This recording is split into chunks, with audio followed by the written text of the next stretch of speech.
Greetings, unexpectedly, everyone. This is 20th century European history. I'm your professor, of course. I'm terribly sorry that we won't be meeting in person tomorrow. You know how much I value our time together. If you have any questions about our lecture today, which is going to cover Europe in the 1960s, both East and West, and everything in between, please email me. Use this time to work on your papers. Those of you who have given me second drafts, they look great. You've got that feedback.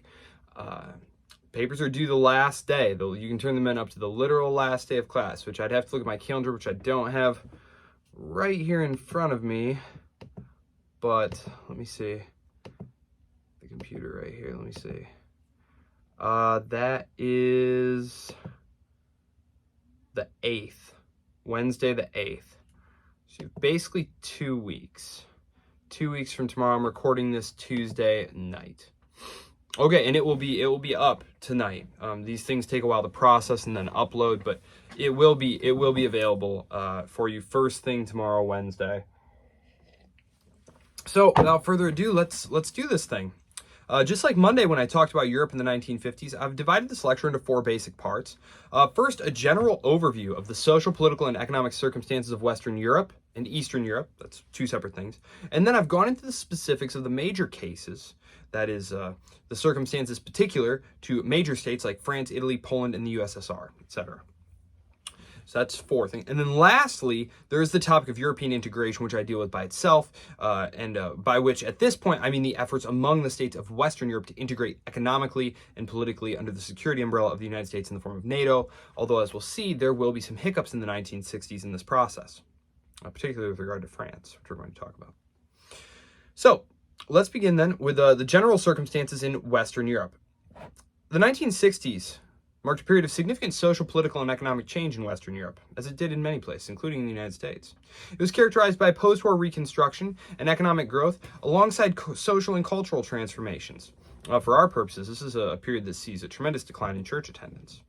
The end of the 1950s saw the establishment of the European Economic Community, which we talked about, the EEC, which lays the groundwork for increased economic integration among the member states. This decrease in market friction, this ability to cross borders more easily with goods, services, capital, critical, lowers the cost of doing businesses, allows markets to operate more efficiently and the businesses within those markets. Politically, the decade witnessed the rise of social movements advocating for civil rights, women's rights, and environmental protection. Again, very similar to the United States. And I know most of you have had Dr. Edwards' class on the United States in the 20th century. So, very familiar, very familiar. 1968 will be a critical year in Europe as well, both East and West. Cold War tensions are going to persist. We have not yet had the turn toward the East, which will happen in the early 1970s. We'll talk about that next week, Monday. Western Europe, of course, aligned with the United States against the Soviet Union and its Eastern European allies. Of course, they're now organized under the Warsaw Pact, which is a collective security arrangement aimed at countering NATO. Economically, the 1960s are going to see the continued industrialization, urbanization, and technological advancements driving prosperity and increased consumerism. We talked about this, or no, we didn't. That's my other class. I'm sorry. One of my other classes, I talked about the emergence of consumer society in the United States in the 1920s, this mass consumer society. Now this is what's being brought to Western Europe. So let's take a look at France. In France, the 1960s see a period of economic growth, a continuation of economic growth, the Trente Glorieux, the 30 glorious years, characterized by the rapid industrialization and modernization that we talked about. The country experiences significant social and cultural changes, including the rise of a youth culture that's influenced heavily by a lot of the post-war existentialists. Sartre, de Beauvoir, that Marxism is going to still be an incredibly powerful force. Actual Stalinists and Maoists in French political life are going to be quite focal on the left. Politically, France faces a lot of challenges. We talked about this in the 1950s lecture on Monday. The Algerian War, following right on the heels of the disastrous war to try and keep Indochina, which ended in 1954. The coincidence of those 2 events desperately destabilizes the Fourth French Republic, and Charles de Gaulle takes the reins of the Fifth Republic, established in 1958. And he's going to continue to dominate French politics, and he's going to be a very, very strong executive. A very strong executive. He probably prevented a military coup reminiscent to the one that happened in Spain in the 1930s, which we talked about on Monday. However, by the time that we're talking about, the 1960s, and especially later in the 1960s, that critical year of 1968, de Gaulle, the former hero of the Free French forces during World War II, by the mid 1960s, late 1960s, he stands for stagnation, for looking back. He's very much resented by the young, specifically. In the late 1960s, France is going to experience significant political turbulence, and it's going to culminate in the fall of President Charles de Gaulle. De Gaulle's presidency, which I said was marked by his very assertive leadership style and a vision of an independent France. You hear the French president today, Emmanuel Macron, talk about the need for Europe to have strategic autonomy. What he's really talking about there is France having strategic autonomy driving the European Union with Germany. And this is sort of a Gaullist remnant that is a hangover, a trend in French politics that goes all the way back. We talked about sort of that difficulty in the British case, which with dealing with the new role. For hundreds of years, they had been premier first world powers. When something happened, all eyes turned to London or Paris to see what the reaction was. And they're losing that status now. They're clearly second-rate powers. One of the defining moments in this regard was France's withdrawal from NATO's integrated military command structure in 1966, and this was driven by de Gaulle's desire to assert French sovereignty and to try and pursue independence in foreign policy. And this was specifically, that's kind of the general milieu of events that was going on. The specific proximate cause of him doing this was related specifically to the creation of the multilateral nuclear forces, which was a collective nuclear deterrent force that was going to be headed by the United States. And de Gaulle thought this would make the French too much a vassal of Washington. They will, of course, eventually get back in, but that will be some years later after de Gaulle is gone. This decision is going to strain France's relationship with its NATO allies, obviously, particularly the United States, even more obviously, and it led to tensions within the French government. Meanwhile, the influx, and this is going to play too into conflict that de Gaulle was having with the United States is on economic matters. And this is what this leads to. This influx of U.S. dollars into European countries. Stemming from, in part from America's trade surplus, partially from foreign aid programs, partly from things like the Marshall Plan, also just a function of these countries. They're not on, the United States is on a technical gold standard at this point. And I don't want to get too in the weeds on this because we're going to talk about this in the context of the 1970s, because this is when this system, this Bretton Woods system, is going to end in 1971 officially. But it's going to start encountering major problems because what's happening here is the United States' dollar is supposed to be pegged to a certain amount of gold.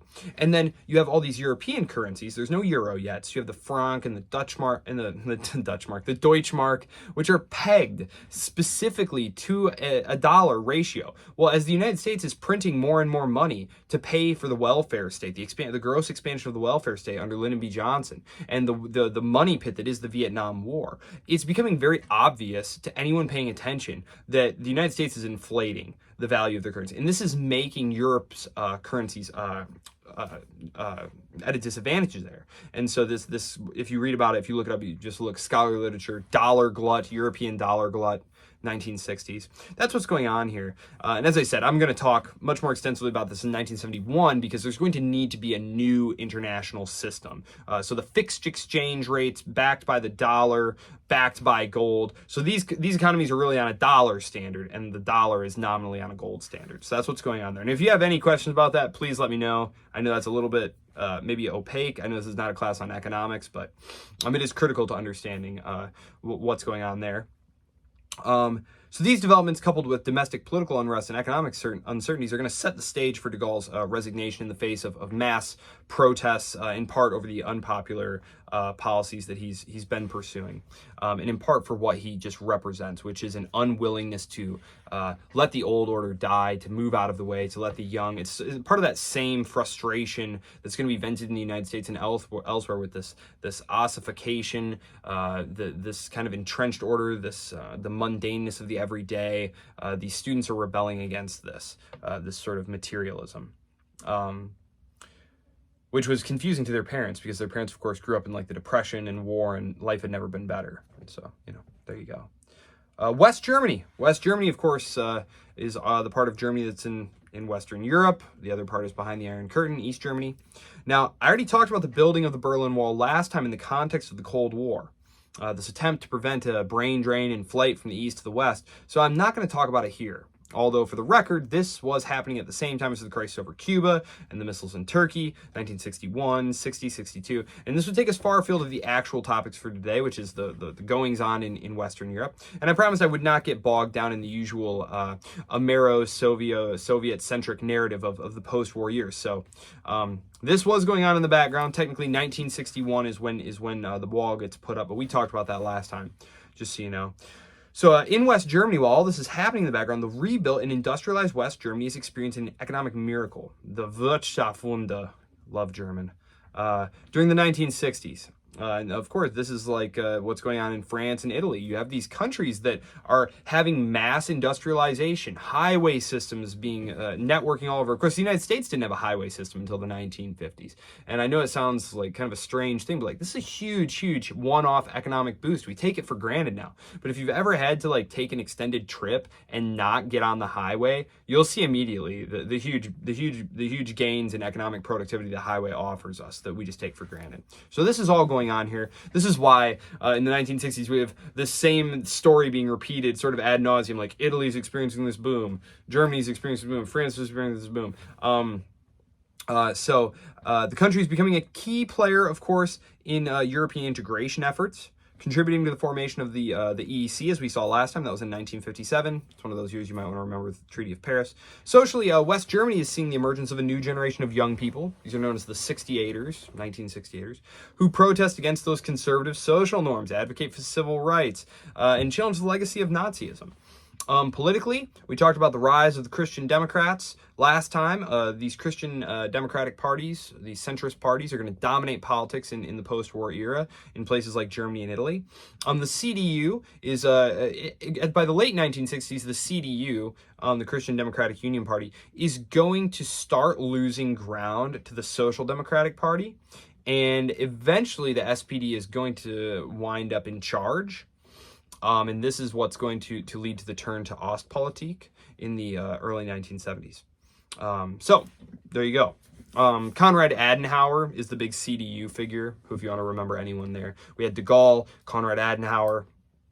And talking about sort of leading the charge of European integration, one of the big moments that happens here is the French and the Germans get together in the early 1960s, and they sign the Élysée Treaty. And this was the Treaty of Friendship. It was aimed at sort of shutting the door on, 80 years of very, very bad blood. Very, very bad blood. Really starting with the wars of German unification, which France finally in the late 1860s starts to take a very dim view of this project of Bismarck's, attempts to prevent the final war of German unification, thereby inadvertently assisting the final process of German unification, helping push those southern German states into Prussia's lap. But from there on, 1870 all the way up to 1945, it's been Germany and France as the antagonists driving conflict in Europe, one after another.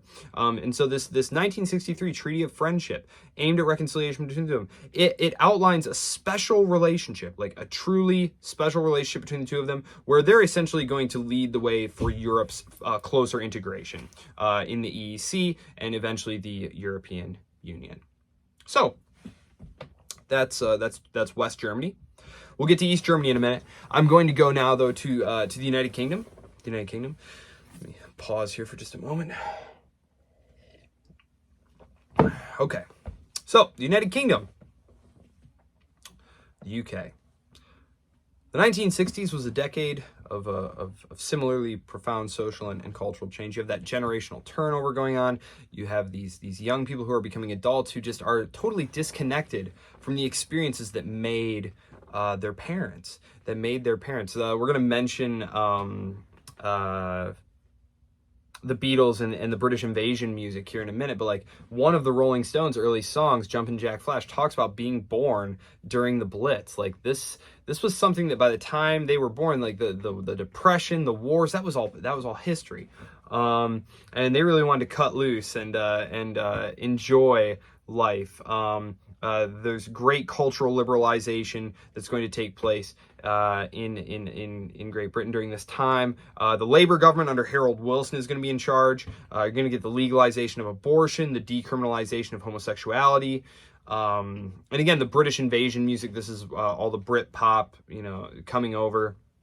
In the background to this, of course, is Britain's continuing loss of empire. We talked about the letting go of India, the rearrangement of relations between the various constituent parts of the empire and the Commonwealth in the 1940s and 50s. Now, in the 1960s, Britain is embarking on a significant wave of decolonization, the final wave of decolonization. There will be smatterings here and there, but this is the last major wave. This is the period that's going to witness the granting of independence to numerous British colonies across Africa, the Caribbean, and Asia. Now, one of the most notable events was the independence of Nigeria in 1960, and this is followed by a totally horrible war, the Biafran War. This is in part just due to the way that the lines of Nigeria were drawn.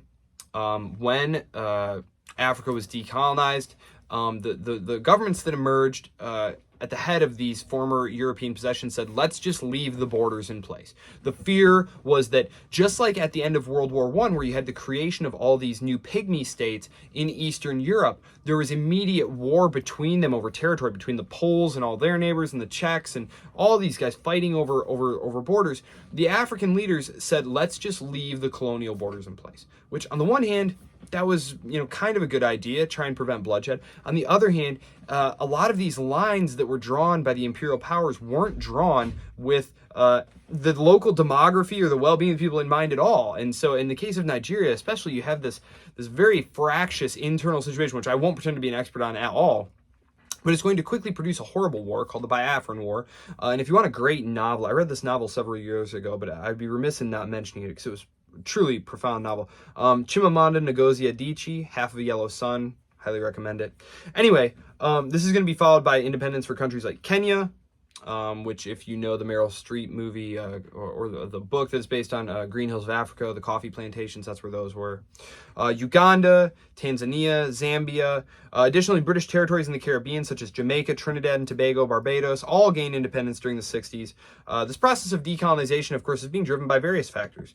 The rise of nationalist movements in these colonial territories, international pressure as part of the Cold War dynamic for self-determination, and sort of to the recognition of the impracticality of possessing these things. There's no economic benefit to it. The moral imperative of maintaining colonial rule is very damaging, as we saw. Once there's resistance, the kinds of tactics that you have to employ to stay there are very very demoralizing to a society that wants to think that it is not ruling by brute force alone.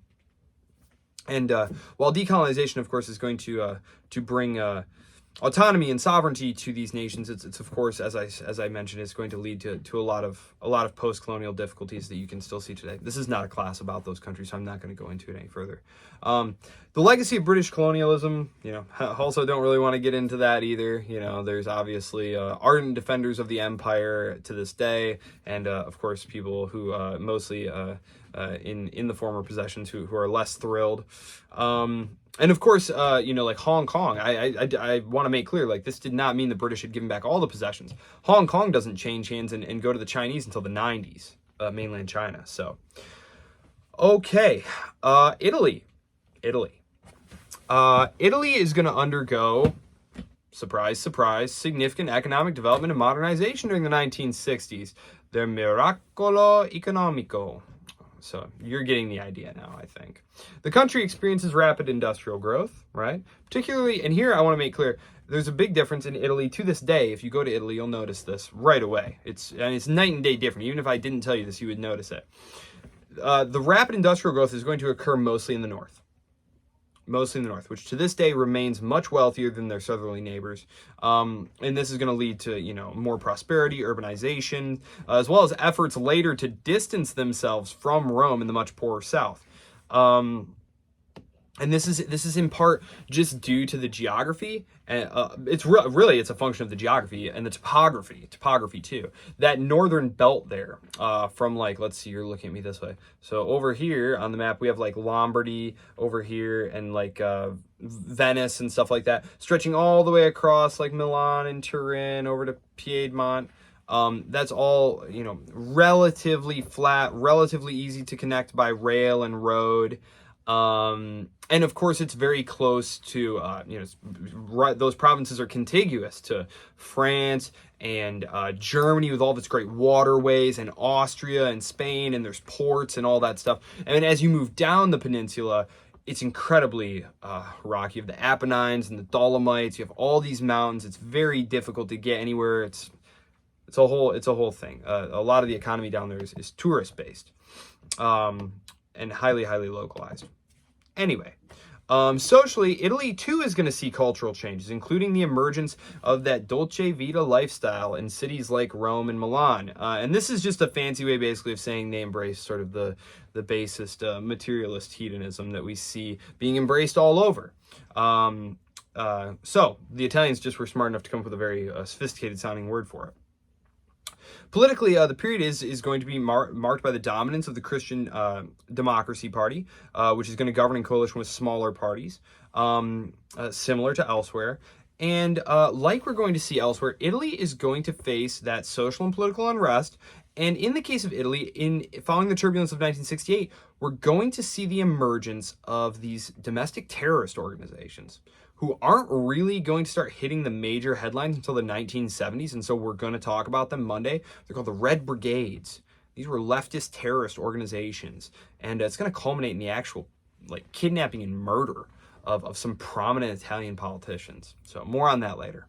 Okay, so these descriptions provide a snapshot of the diverse social, political, and economic landscapes of France, West Germany, United States, Italy during the 1960s.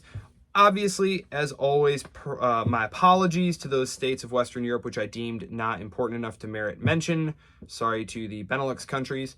And then to Spain and Portugal, which I'm going to do them some justice, on Monday. Because while through the late 40s, 50s, 60s, they're still mired in their little fascist dictatorships that are closed off from the world, they're going to be overthrown in the early 1970s, and we're going to have democratization and opening up and integration. So they'll rejoin our narrative. We've dropped Spain and Portugal from our narrative at so many points through this. So sorry to Spain and Portugal. Beautiful places. Okay. So that's Western Europe. That's Western Europe. And at the end, I'll conclude with the efforts at integration here. But I'm gonna jump over now to Central and Eastern Europe, and I'm gonna start the same way that I did the Western Europe story, which is speaking about some general trends, some general things here. Okay, general things. Okay. In the 1960s, Central and Eastern Europe found themselves under the grip of course, Soviet-dominated communist regimes, which had been established in the aftermath of the Second World War. We talked extensively about how these emerged. Socially, these countries experienced varying degrees of suppression of dissent and limited personal freedoms, with strict state control over media, education, and public discourse. So it wasn't the same as what we had, you know, in the West, which is sort of like an Overton window of like acceptable opinion. It was literal state control of these media. Politically, these nations were characterized by authoritarian one-party rule, that is to say, no voting, with the Communist Party exercising centralized control over all aspects of government. Economic conditions are going to differ across the region, with centrally planned economies prevailing, emphasizing heavy industry and collective agriculture, which is no surprise there that is the communist platform.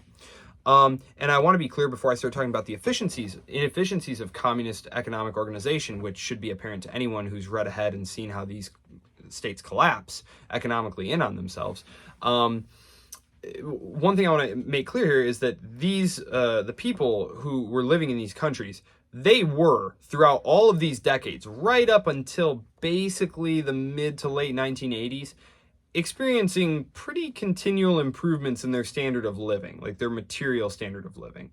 And again, you have to remember where they were starting from. These were the places that the war had been fought on. So I think I mentioned that later, but I just want to make clear here.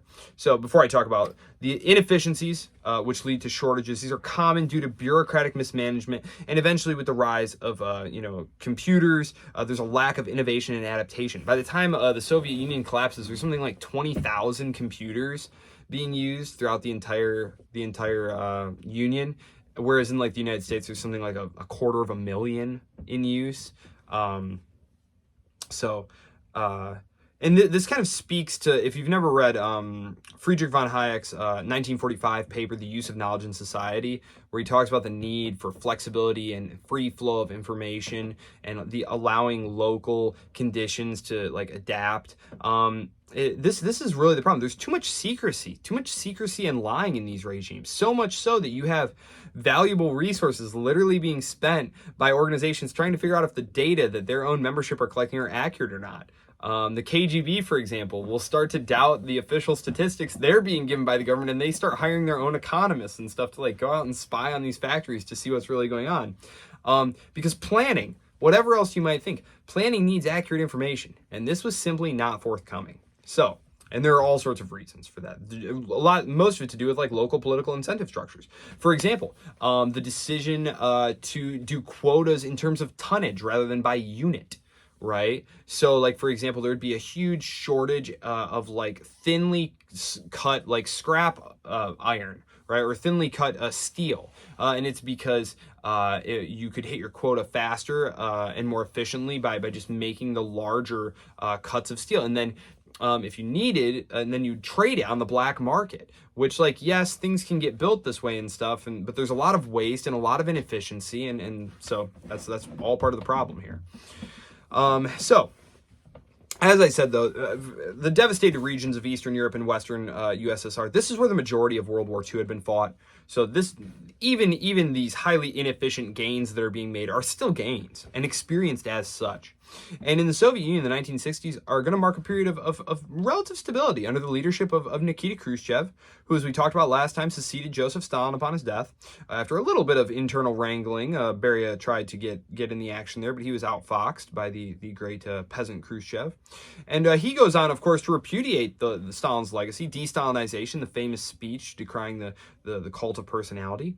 That's going to be a big part of the Sino-Soviet split that I'm going to mention here in concluding this section on Eastern Europe. Khrushchev's policies, of course, are going to include a limited relaxation of censorship, some economic reforms aimed at improving agricultural productivity. But he's going to have a very erratic style. He's a real gambler.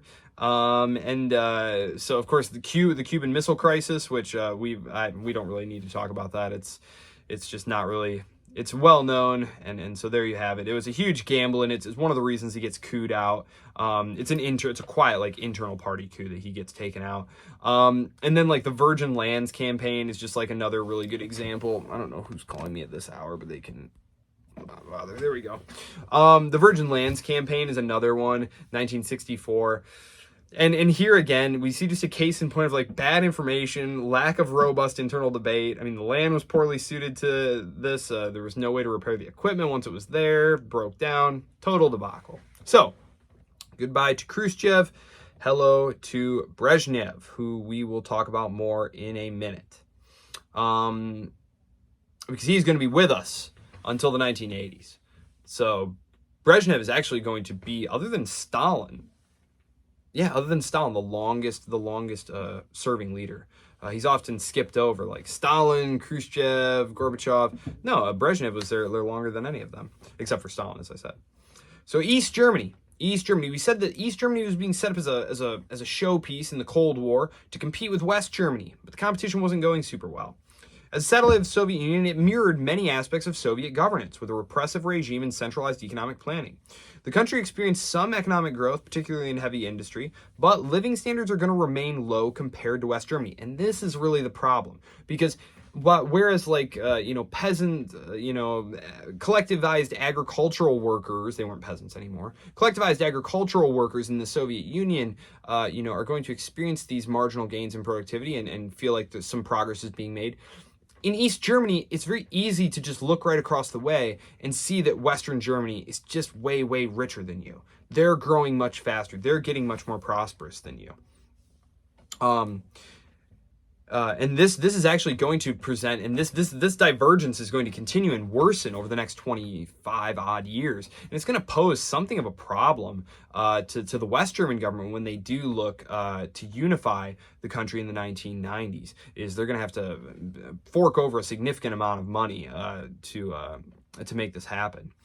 And culturally and politically, we're going to see another divergence in norms and attitudes that persists again to the present day. And you can see it in public opinion polls about various issues, including, maybe predictably, sentiment towards Russia. I mean, if you look it up, there's literally a line that mirrors the division of the country for 50 years. I mean, people who lived on the eastern side of the wall feel much more warmly towards Russia than the people in Western Germany do, and that's even though they've all been, part of unified Germany for, as long as I've been alive, basically. So, anyway, there you have it. In the 1960s, Poland's going to experience a period of relative political thaw, and this is one thing that I should point out here. The communist regime back in Moscow were never comfortable with loosening their grip in East Germany, nor were the communist leadership in East Germany, because I think just how proximate they were to Western Germany and to the West in general. The idea being like it was just too dangerous to lift up the pressure at all. Whereas in countries like Poland and Czechoslovakia and Hungary, there's going to be a little bit more tolerance for liberalization up to a point. And it's very hard to know exactly where that point is if you're one of those liberalizers. Because in all of these cases, the liberalization is going to reach a point where the troops are going to get sent in to take them out and suppress them. So not to get too far ahead of ourselves, but that's going to be a part of our story here for the next several minutes. So, Poland. Poor Poland. Władysław Gomułka, he's going to be leading them in the 1960s. Polish October. This is going to mark some liberalization here. The no more Stalinist policies, going to try and address some of the grievances.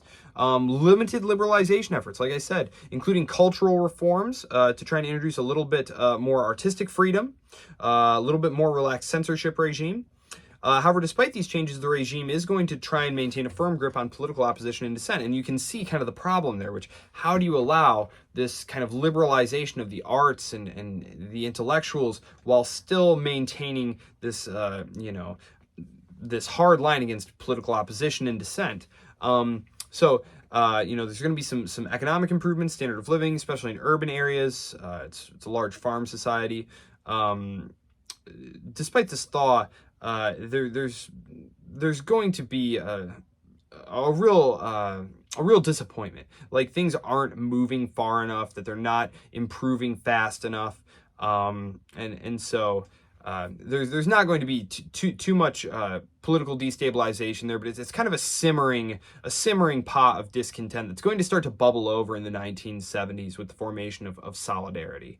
So they're going to have a kind of a classic workers movement that's going to ultimately destabilize the regime, rather than student street protests, which is more what's going to happen like Hungary and Czechoslovakia. So 1960s Hungary. Hungary is going to also experience this period of cautious liberalization under the, quote, new economic mechanism. And this is similar to Lenin's NEP, which you're allowing for more flexibility in the centrally planned economy, allowing for some market orientation, allowing decisions to be made more based on supply and demand rather than the dictates of a bureaucrat who thinks he knows how much of this or that you need to produce and at what price. The reforms are going to, again, seek to address these inefficiencies by, allowing for the market to make these decisions. However, again, this is one of those things where you're opening up the political apparatus to having its authority challenged, and this is going to spill over into the streets. Janos Kadar is going to be the one who is going to crack down here. If you recall, back in 1956, at the same time the Suez Crisis, the Hungarian Revolution had happened, and this had been put down. In 1968, there's going to be a crackdown on protests and dissent It's going to get a little violent there, not quite to the level of 1956, obviously, but this is going to end this period of liberalization.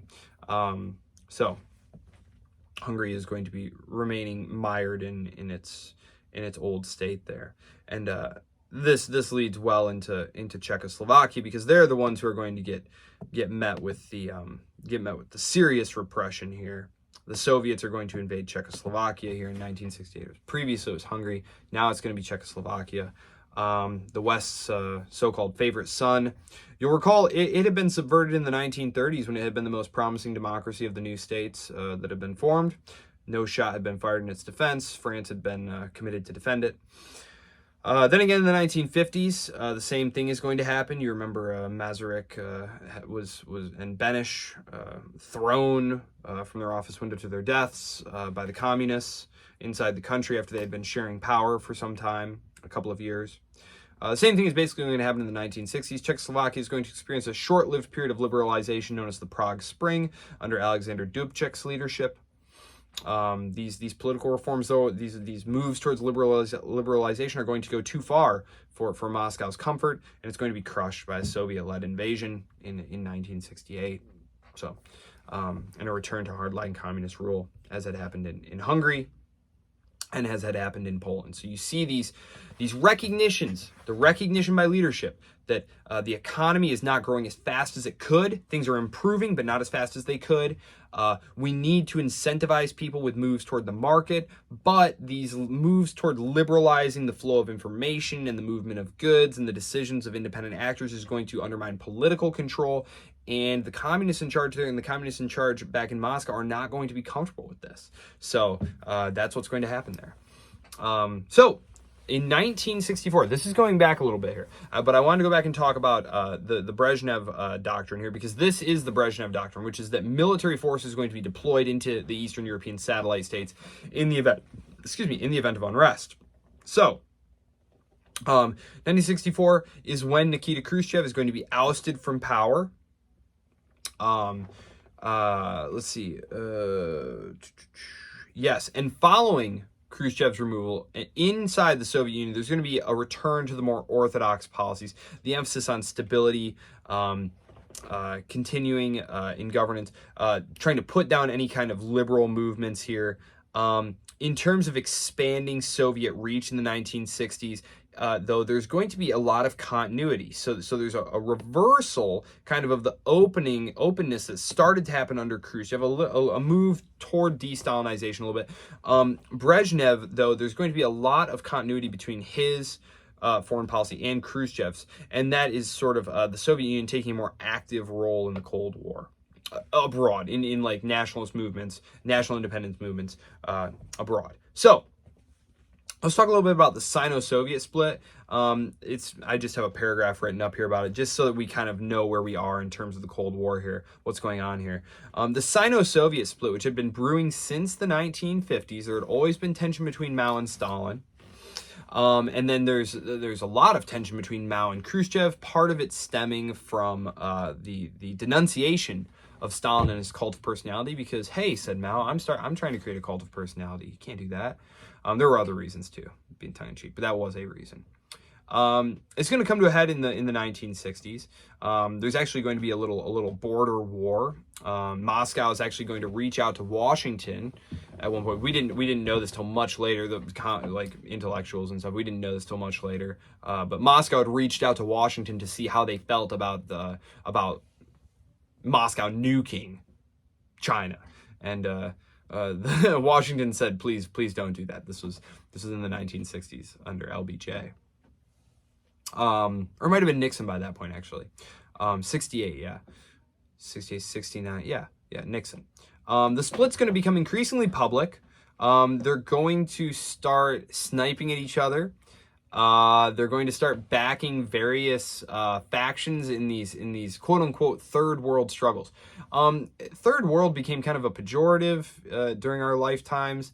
I know I'm significantly older than all of you. Really, in the 1990s, 2000s, we stopped talking about the third world, because third world country came to be a euphemism for a country that was not economically developed hadn't developed like an industrial economy and things like that yet. But originally, the third world were those countries that were gaining independence who did not want to take sides in the superpower conflict. So you had these two blocks, and they were going to be the third world block who were not involved in that. And Indonesia, India, these were the countries who were going to be major players there. So, yeah, the split between the Soviets and the Chinese communists is going to lead to two centers of communist power competing with one another. It's going to take a very long time for U.S. policy to reflect this reality. It's not until Kissinger and Nixon finally secretly opened to China, communist China, in the early 1970s that they exploit this. But this was obvious. There was a Rand paper that I've read from, gosh, I think it was 1962 that talked about the need to exploit this opening here. So there you have it. Well, this segues nicely into this. During the 1960s, the Soviet Union is going to expand its involvement in third world liberation movements as part of its broader geopolitical strategy, seeking to challenge American hegemony and extend its influence and outcompete communist China. It's going to provide support to nationalist and socialist movements in Africa, Asia, Latin America. This is going to take various forms: military aid, economic assistance, ideological backing. It's going to lead to the establishment of openly pro-Soviet regimes in countries like Angola and Mozambique. However, Soviet involvement in third world conflicts is going to fuel tension with the United States, and ultimately, in terms of meddling in Afghanistan, is going to be a huge drain on the Soviets, and it's a huge drain anyway. As the Soviet economy starts falling further and further behind, dumping this aid into these countries and arming these movements and stuff, it's not free. It's not free, and it's going to be a huge drain. And of course, well, I won't get into the war in Afghanistan. That'll be a whole other topic. I'll probably introduce it on Monday, and we'll really dig into it on Wednesday of next week. So I'll conclude today with a little bit on efforts at European integration. And of course, remember, we're talking about West European integration at this point. In the 1960s, Western Europe witnesses continued efforts towards really economic integration, but also political and military integration. They're building on the foundations we talked about last time in the 1950s, specifically the European Economic Community, the EEC, established Treaty of Rome, 1957. Remember that one? In creating the common market among its states. Trying to eliminate trade barriers, harmonize regulations, to eliminate the friction for goods, people, and capital flowing between these borders, right? In the 1960s, isn't going to see really any new big agreements reached. However, it is going to it's kind of going to be that slow bureaucratic creep of, expanding the EEC scope, coming up with the common agricultural policy, for example, customs unions, things of that nature. Politically, integration has always lagged the economics, but you're going to have the establishment of the European Community, which is going to sort of be an umbrella that includes the EEC and the European Atomic Energy Community and the European Coal and Steel Community, both of which we talked about last time.